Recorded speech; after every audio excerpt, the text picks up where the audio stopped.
Bloomberg Audio Studios. Hello, you're listening to Bloomberg UK Politics. I'm Caroline Hepker. This general election, there is only one female leader on the ballot. We've mentioned that before, the co-leader of the Green Party. And yet, increasingly, women hold many of the key jobs in Westminster, from business secretary to deputy leader to shadow chancellor. So we have been spending one day a week looking at some of the women who will shape Britain as a result of this general election. And this week, we're going to be discussing the deputy leader of the Labour Party, Angela Rayner. Outside of Keir Starmer, she is the most well-known Labour politician, trusted to bat for the party on political debates and seen as a standard-bearer for those on the party's left. So what will be her influence in a hypothetical Labour government?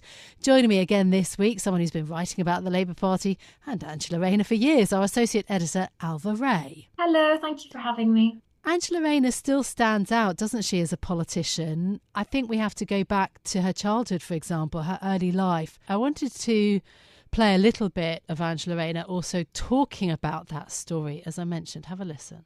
I came from a council estate. I lived in a council house. My mum and dad had a gyro once a fortnight that kept us going, and we had to buy everything and worry about the week after and how we were going to eat. In fact, I ate round my mates' houses a lot of the time when I didn't have enough food.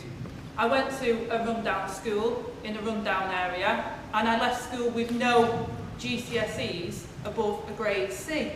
I am every single statistic and poverty indicator that everybody uses today, and what makes me upset is the government are pulling up that ladder of opportunity that helped me. Poverty in childhood, having a child as a teenager herself, then working as a carer and a union rep as her road into politics.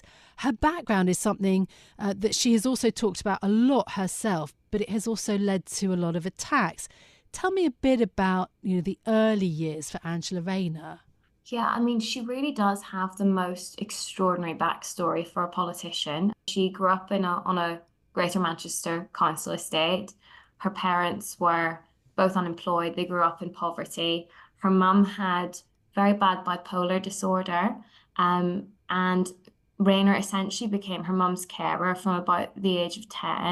And she's spoken before about sleeping at the end of her mum's bed when her mum was suicidal in her very early teens.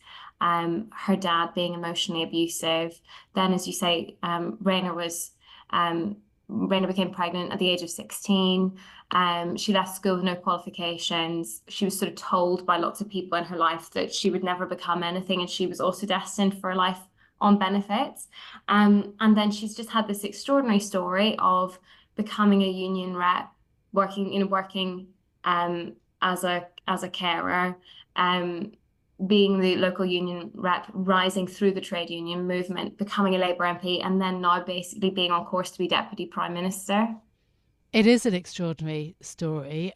And so the power of her story. Talk to us, Ailbhe, though, about how Rayner has become deputy leader, also just her political philosophy that has sprung from her background and her experiences. Yes, I mean, she talks about how she's sort of now she's joked that she's punching above her gene pool now, having risen so far through the ranks of politics. But she's definitely very ambitious. She says that kind of tongue in cheek.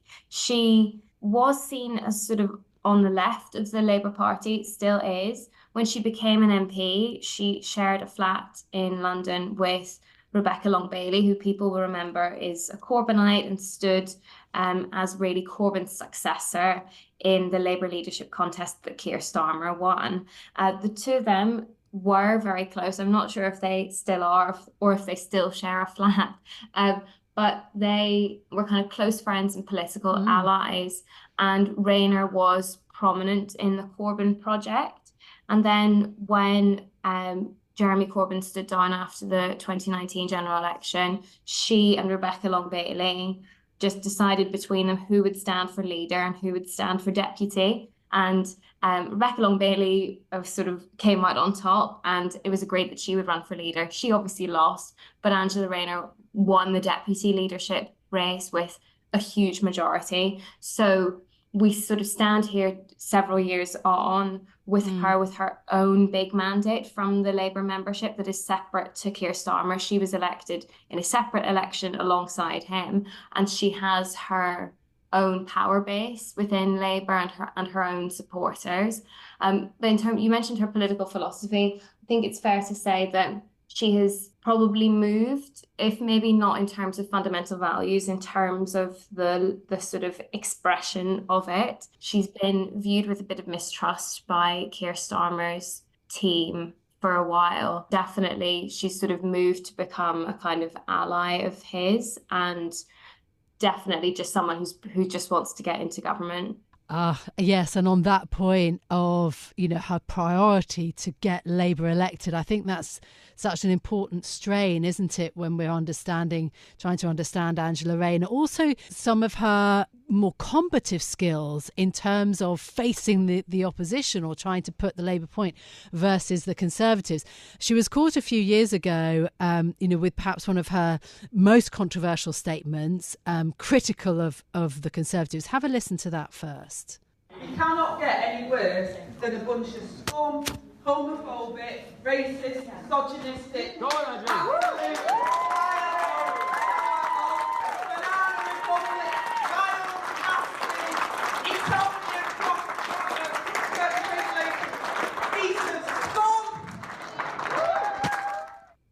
So that was, of course, surreptitiously recorded at the Labour Party conference several years ago when she was talking about Conservatives in that very disparaging way. I mean, in terms of getting closer to the general election now, though, I think it's interesting to also listen to, perhaps a more media-trained and election-ready Angela Rayner. Here she is in the debates.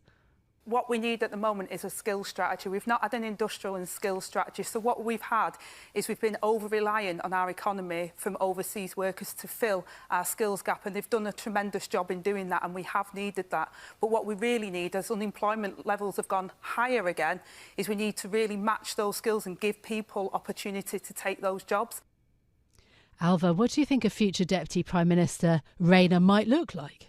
Well, on the scum comments first, she obviously had to apologise for that, and it still rankles with a lot of Conservative MPs. They still bring it up privately and on TV as a sort of example of what Labour really thinks and Labour polluting public discourse. But I think that there is a sense that Rayner is kind of the Labour street fighter in terms of different roles that people in the shadow cabinet play. She is very often the person voicing the most strident attacks, the person going after Boris Johnson over Partygate, for example. I think that there was a sense within Labour that they had kind of lost their attack dog for a while she was under investigation over whether she had paid enough tax on the sale of her council house, which she's now been sort of, that investigation is closed and they didn't find anything. But for the past few months, she hasn't been quite as visible.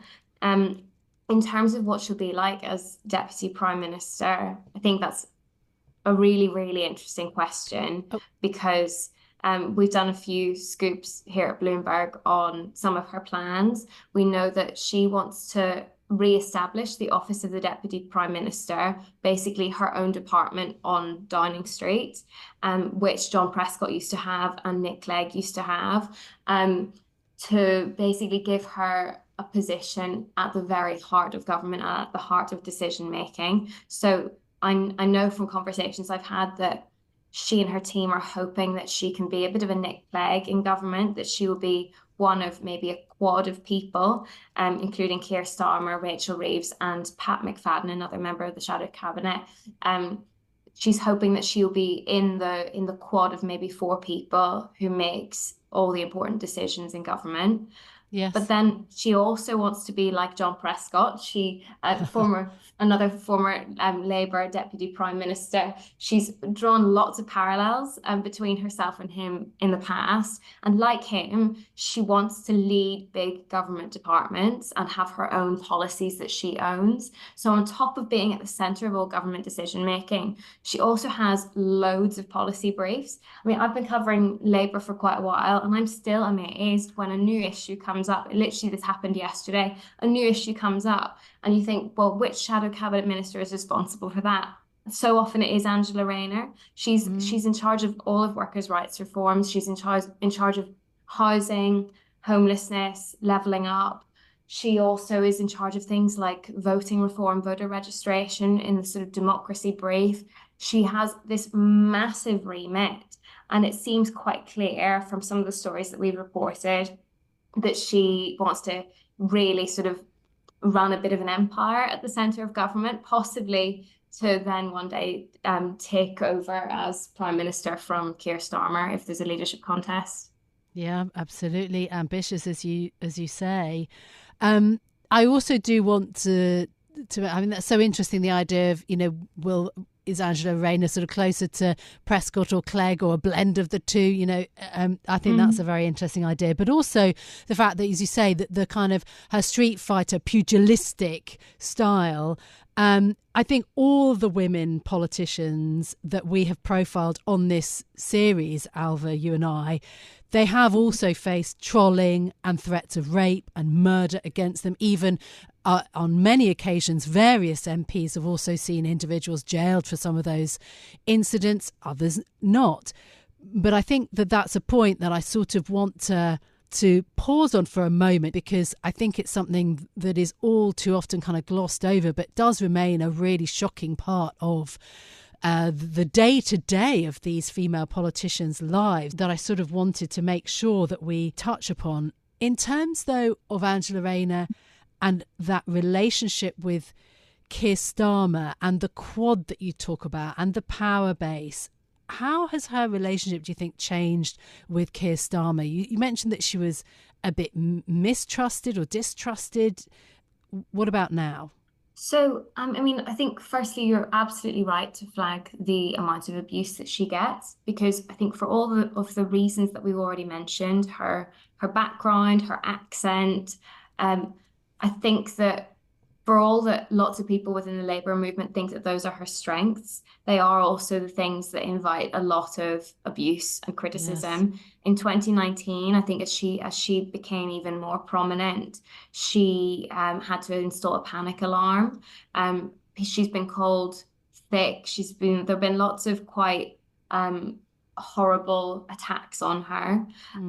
So that is definitely something that she contends with on a different level to some other politicians. I mean, that we know that this is something that all female politicians encounter to one degree or another, but I think that there's also a big class element to it with Angela Rayner. Yeah. In terms of the relationship with Keir Starmer, that has definitely improved a lot. As I said, when she became deputy leader for that beginning year of Keir Starmer's leadership, there was a lot of mistrust there, which was definitely exacerbated by some of the staff that they each had around them, rather than those individuals personally. A lot of mistrust, and people around Keir Starmer thinking that she might mount a leadership challenge against him, supported by some of the Corbynites and people on the left of the party, as well as people in the centre of the party.